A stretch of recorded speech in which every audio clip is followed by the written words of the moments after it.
अब देखता हूँ कैसे नहीं देती माल और दौलत।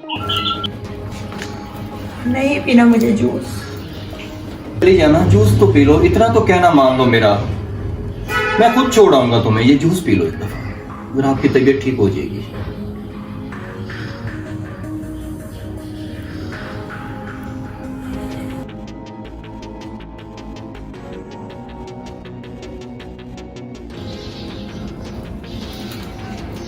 बड़ी आई पैसों से इनकार करने वाली।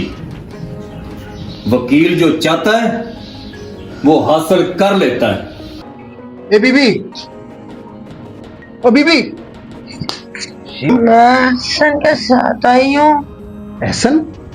ये एहसन कौन है? जो इस घर में रहता है। अरे भी इस घर में वकील रहता है, मैं उसका मालिक मकान हूँ, वो मेरा किराएदार है। और आप ये किस एहसन की बात कर रही हैं? आप हैं कौन? कुछ तो बताओ कि क्या हुआ है आपको? किसने किया आपके साथ सब कुछ?